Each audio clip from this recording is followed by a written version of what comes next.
네, 여러분 안녕하십니까? 잘 지내셨어요? 네, 한 주 동안 전자기학 잘 공부를 하시고 지난 시간에 우리가 배웠던 내용들 잘 기억을 하시길 바랍니다. 여러분들 혹시 한 주 동안 좀 잊어버렸던 내용들이 있을 수 있으니까 우리가 지난 시간에 했던 부분들을 다시 한번 좀 간단하게 리뷰를 하고 넘어가도록 하겠습니다. 그래서 우리가 전자기학이 무엇인가에 대해서 쭉 봤고요. 가장 중요한 부분이 뭐라고 했죠?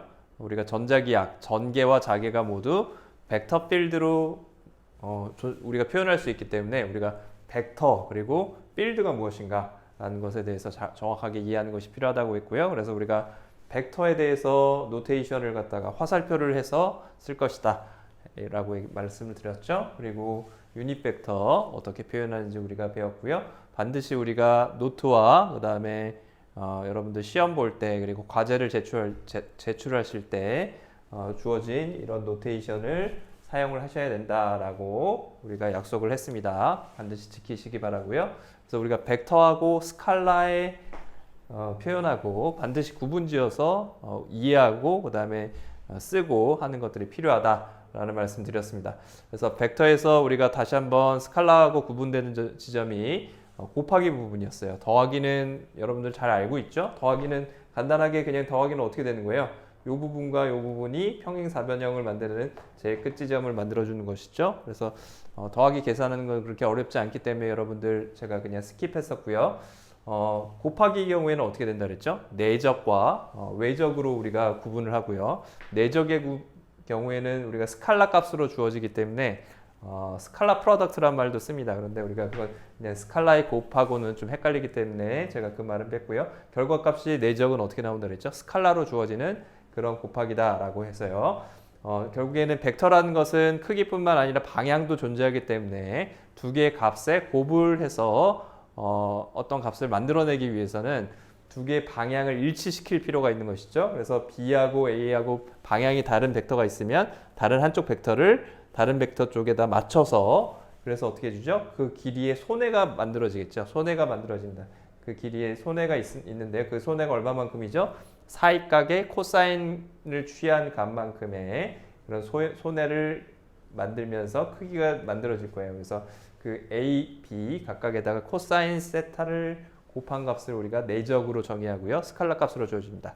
직각좌표기에서는 어떻게 주어졌죠? 각각의 단위 성분들, 그렇죠? X, Y, Z 방향 벡터에 붙는 단위 성분들을 각각 A와 B의 단위 성분들을 곱해서 다 더하면 이것 역시 스칼라 값이죠.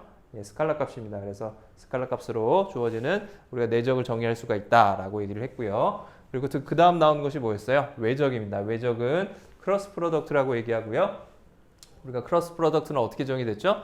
이번에는 벡터가 두 개가 있으면 방향과 크기가 존재하게 되겠죠. 그래서 방향과 크기가 존재할 때 당연히 어떻게 되죠? 방향과 크기가 존재하는 벡터가 평행사변형을 만들 수 있어요. 넓이를 만들 수 있어요. 면을 만들 수 있습니다.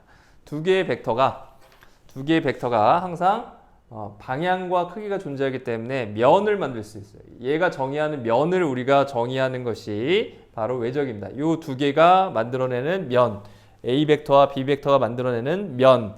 그 면이라는 건 항상 어떻게 돼요? 이런 면이라는 건 항상 방향도 존재하게 되겠죠. 그래서 그 결과값이 어떻게 주어진다 그랬죠? 벡터로 주어집니다.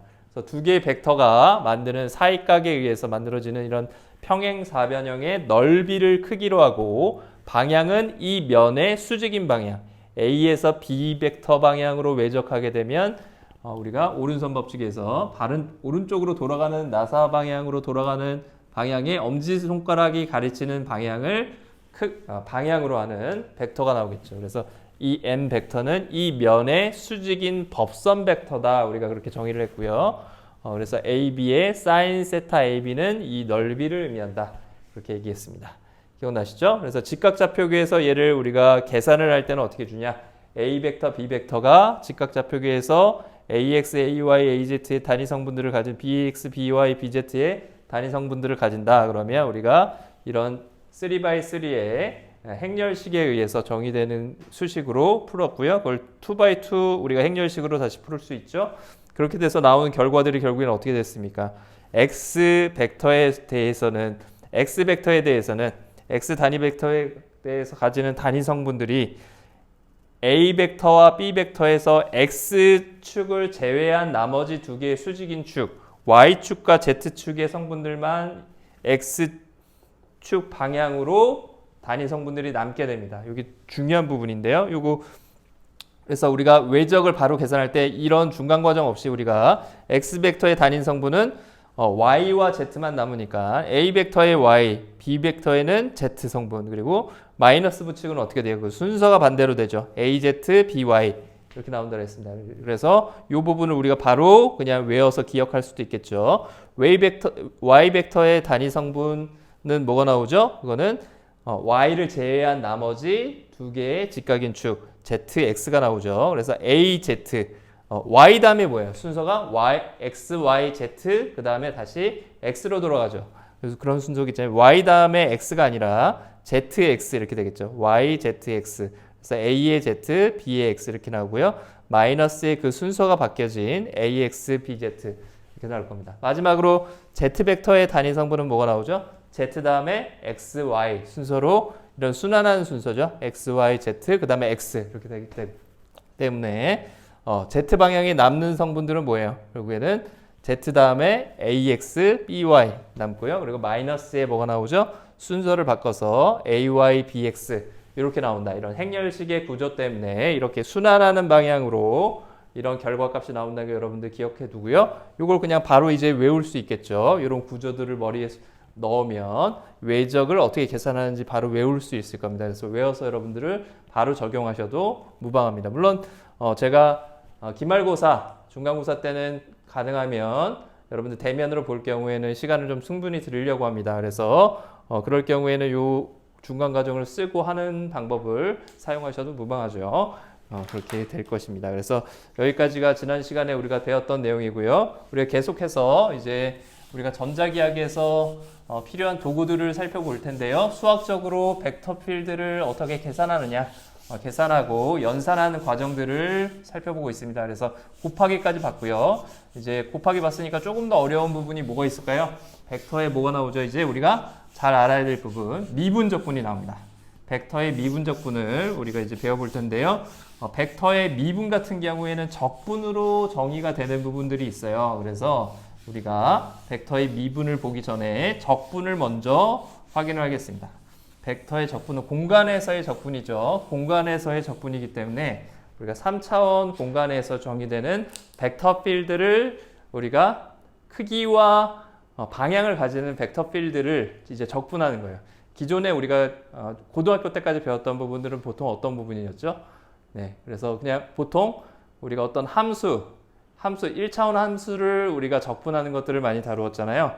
이제는 우리가 공간에서 주어지는 크기와 방향이 존재하는 벡터를 어떻게 적분할 것이냐 하는 부분이 이제 우리가 배울 부분입니다.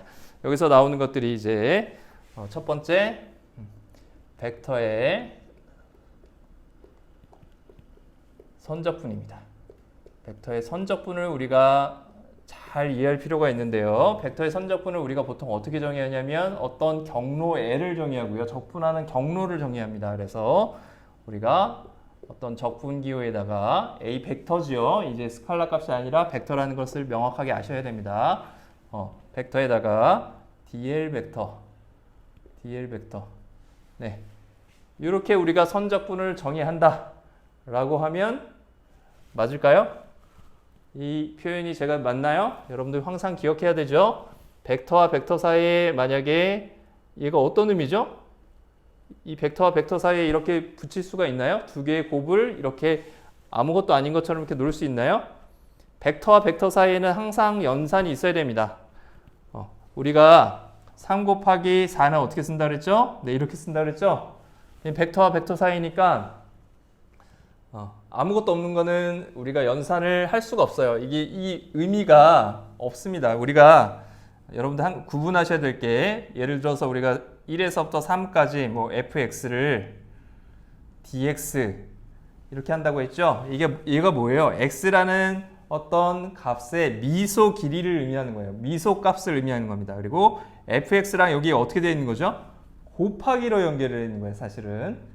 얘가 그냥 어떤 요 연산의 연산자다가 아니라 여기 사실 곱하기로 연결되어 있는 거예요. 그럼 여기는 뭐가 들어가야 되는 거예요? 네, 다 프로덕트든 크로스 프로덕트든 벡터와 벡터 사이에는 우리가 연산이 들어가야겠죠. 더하기가 아니면 우리가 연산이 들어가야 됩니다. 그래서 우리가 항상 여기 벡터에서의 다 프로덕트를 우리가 이렇게 표현한다 그랬죠. 그래서 벡터의 선적분은 일반적으로 이렇게 표현이 됩니다. 경로 방향, L 방향으로의 선적분으로 이렇게 표현이 됩니다. 이런 우리가 기존에 배웠던 스칼라 적분과 구분이 되죠. 스칼라 적분에서는 어떤 fx라는 함수가 1에서부터 3까지 적분해라. x 값이 1에서 3까지 적분해라. fx 값을 그렇게 우리가 정의했는데요. 여기서는 어떻게 정의되는 거죠? L이라는 경로 방향, 경로가 이제 문제에서 주어지겠죠. 그 경로로 A 벡터를 DL 벡터와 어떻게 해주는 거죠? 내적을 해서 쌓아줘라. 그런 의미입니다. 그래서 얘가 무슨 의미인지 다시 한번 그림을 그려서 좀 자세하게 좀 살펴볼 거예요. 그래서 중요한 부분이 얘가 다 프로덕트로 주어진다라는 부분이 중요한데요. 어떤 3차원 우리가 직각좌표계를 생각을 해보겠습니다. 그래서 우리가 X축, Y축, Z축이 있고요. 그래서 여기서 어떤 경로가 존재한다고 생각을 해보겠습니다. 경로가 존재해서 경로를 우리가 임의의 이 3차원 공간에서 처음부터 끝나는 지점까지 어떤 L이란 경로를 설정을 해보겠습니다. 경로 L을 설정을 하고요. 그랬을 때 이 벡터 선적분이 의미하는 바가 무엇이냐라는 것이죠. 이때 우리가 어떤 A 벡터가 이 공간 위에서 이 공간에서 벡터 필드가 존재하는 거죠. 이 A 벡터를 우리가 벡터 필드라고 하겠습니다. 각각의 좌표마다 다른 벡터들을 가지는 이런 어떤 벡터 필드라고 하겠습니다. 그래서 각각의 경로의 지점들마다 이런 벡터들을 가지는 것이죠. 그래서 이렇게 정의되는 벡터 필드를 우리가 정의해 보겠습니다. 각각의 L 경로의 지점마다 이 바깥쪽에 들어오는 A 벡터들이 각각의 점마다 다 정의가 되겠죠. 그랬을 때 이 A 벡터와 이 A라는 벡터를 L 경로 방향으로 L이라는 경로가 이 지점에서 시작해서 이 지점에서 끝나는 이런 선경로예요. 선경로입니다. 이 경로로 A 벡터를 어떻게 해주라? 적분해주라. 그런 것인데요. 뭐와 지금 내적이 되어 있죠? DL과 내적이 되어 있습니다. DL이라는 건 뭐죠? DL도 여전히 뭐죠? 벡터죠. 여러분들 여기서 주의할 점이 책에 보시면 이 DL이 그냥 단순하게 이렇게 그 스칼라 값으로 표현된 게 아니라 L 값이 지금 볼드체로 표현이 되어 있습니다. 그래서 반드시 우리가 표현할 때 어떻게 해줘야 돼요? 얘가 DL도 벡터라는 걸 강조하기 위해서 이렇게 화살표를 표현해 줘야 됩니다. DL이라는 건 뭐냐면 L 경로 위에서 각각의 지점마다 정의되는 미소 길이 벡터예요. 미소 길이. 우리가 미소 길이라는 건 뭐냐면 매우 작다라는 의미죠. 그렇죠. 미소, 작을 소에다가 미도 굉장히 작다는 뜻이죠. 그래서 매우 작은 길이를 나타내는 벡터입니다. 여기서 DL 값에서 이렇게 정의되겠죠. 만약 이 지점에서 여기에 있는 이 지점에서의 A 벡터와 DL 벡터는 어떻게 정의되는 거예요? A 벡터가 이렇게 정의되고 DL 벡터는 이 지점에서 이 경로의 방향으로 정의가 되겠죠. 이 지점에서는 어떻게 됩니까? 이 지점에선 DL 벡터가 이렇게 정의될 겁니다. 이 지점에선 이렇게 정의되죠. 이해되죠?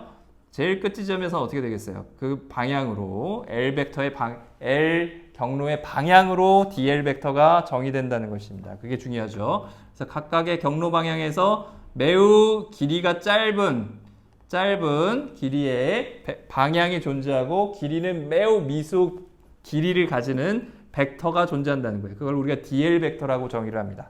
그래서 그 두 개를 어떻게 한다는 거예요? 여기서는 중요한 건. 이 두 개를 어떻게 한다는 거죠? 내적을 한다는 거예요. 다 프로덕트를 한다는 거죠. 이 결과가 다 프로덕트로 생각이 된다는 거예요. 다 프로덕트를 해주면 어떻게 된다는 거예요? 이게 결국엔. 이게 가지는 의미는 어떻게 되죠? 얘가 가지는 의미는 우리가 DL 벡터, 이 지점을 한번 볼까요? 예를 들어서 이 지점을 보면 DL 벡터가 매우 작은 길이로 존재합니다. 방향을 이쪽 방향, L이란 경로를 가지는 방향으로 존재하고요. A 벡터가 어떻게 존재하죠? A 벡터가 이쪽 방향으로 이런 크기로 존재하는 A 벡터가 존재하네요. 이 지점만 한번 따서 예를 들어서 한번 그려본 거예요. 그럼 이 사이각이 어떻게 되죠? 이 사이각이 우리가 세타라고 정의를 하면 그러면 어떻게 되는 거예요? 이거의 닷 프로덕트는 어떻게 계산된다 그랬죠? 요 A라는 벡터를 DL 방향으로 손해를 보는 거죠. DL 방향으로 방향을 일치시켜 주니까 A 벡터의 크기가 손해를 보게 되죠. 그래서 이 결과값, 즉 A 벡터와 DL 벡터의 우리가 얘기하는 닷 프로덕트는 그죠? 내적은 어떻게 계산되는 거죠? 내적은 A 벡터의 크기 A와 A 벡터의 크기 우리가 그거를 A라고 하면 이렇게 정의할 수 있다고 했죠. 이제 특별한 정의 없이 이렇게 바로 쓸 수 있다고 했습니다. 그럼 이 결과는 뭐가 된다는 거예요? DL 벡터의 크기. DL 벡터의 크기를 우리가 역시 마찬가지로 DL 벡터의 크기는 뭐죠? 요 크기죠. 요거의 크기는 뭐예요? 매우 작은 길이 DL 스칼라 값으로 표현할 수 있겠죠. 그죠? 벡터 빼고 스칼라 값으로 DL이라고 표현할 수 있습니다. 그럼 내적의 정의에 의해서 뭐가 되는 거죠? A의 크기, B의 크기, 그 다음에 코사인 세타 이렇게 하면 되는 거죠. 그래서 A의 크기가 A고요. 그리고 DL이 뭐예요? DL 벡터의 크기는 DL이라고 우리가 정의할 수 있는 거죠. 미소 길이, 벡터를 떼고 나서 방향을 크기만 뽑아낸 거죠. 얘는 크기고요. 얘는 크기와 방향을 가진 벡터입니다. 이해되죠? 이 빨간색 화살표가 DL 벡터예요. 얘를 구분을 잘 하셔야 됩니다. 이게 중요하다는 거예요. 얘가 지금 뭐라고요? 벡터라고요. 그죠? DL 방향을 가지는 벡터들이에요. 그렇죠? 그래서 이 결과는 결국에 뭐가 된다는 얘기예요? A 벡터에다가 우리가 코사인 세타를 붙여서 DL을 곱해준 값이 된다는 거예요. 이해되십니까? 이렇게 주어진다는 거예요. 그래서 A 코사인 세타가 뭐죠? A 코사인 세타가 뭐예요? 결국엔 A 코사인 세타라는 값이 뭐죠? 그 값이 이 길이가 됩니다. 여기서부터 여기까지 주어지는 이 길이를 우리가 뭐라고 할 수 있어요? 이 전체 길이를 A 코사인 세타라고 할 수 있겠죠.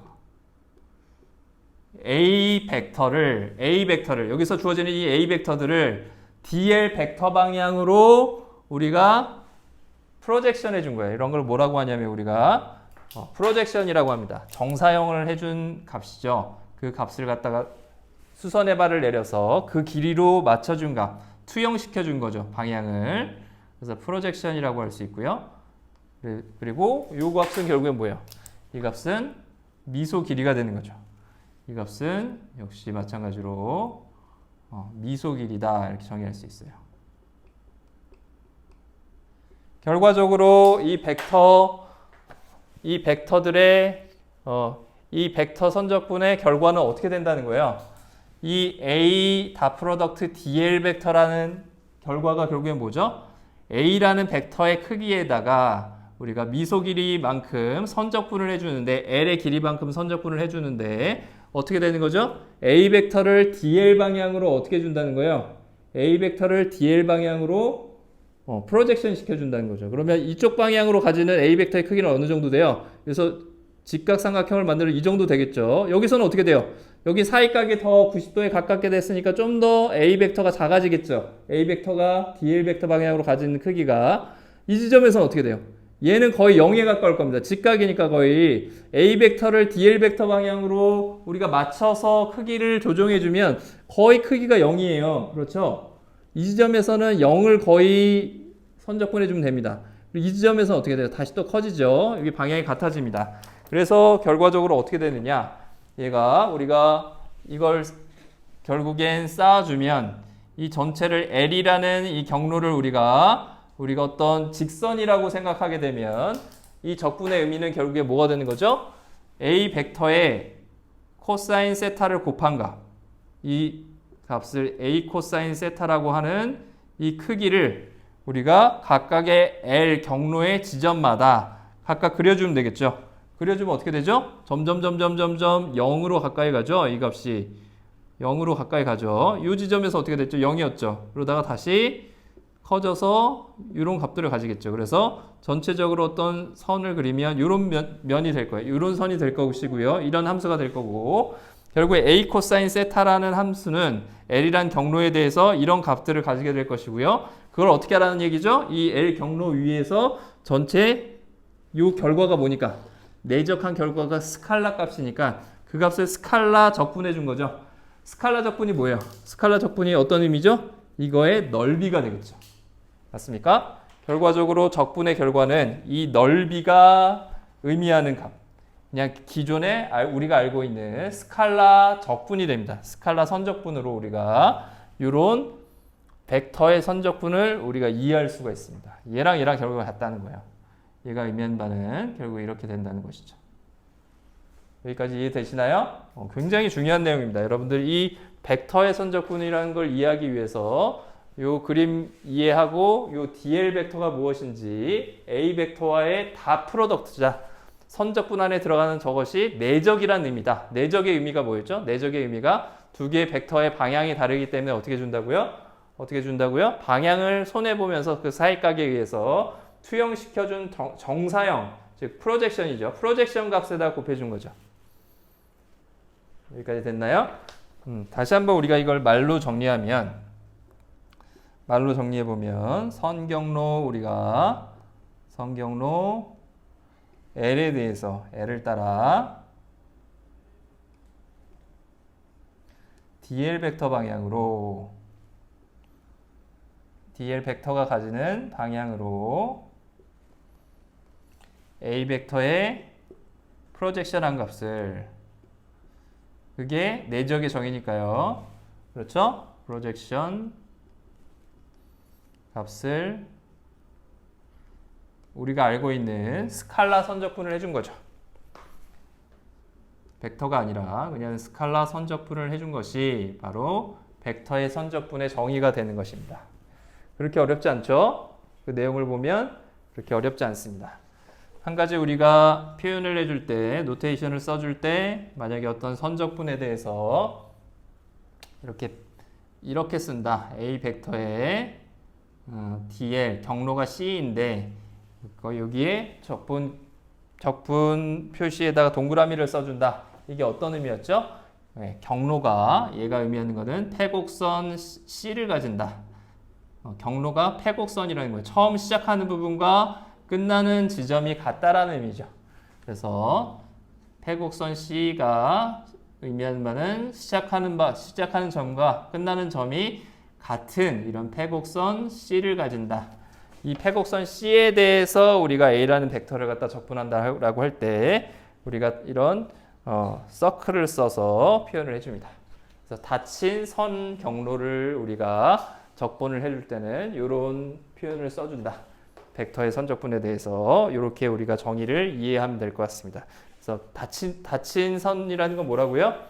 처음 시작한 점과 끝나는 점, 경로의 시작점과 끝나는 점이 같은 걸 갖다 우리가 의미한다. 그렇게 이해하면 될 것 같습니다. 여기까지 굉장히 중요한 내용이고요. 여러분들 이 벡터의 선적분이 공간에서 이런 벡터 필드 A가 있을 때 어떻게 정의되고 저 경로에 대해서 어떤 벡터를 선적분한다는 의미가 무엇인지를 이렇게 설명할 수 있어야 됩니다. 여러분들 스스로 설명할 수 있어야 돼요.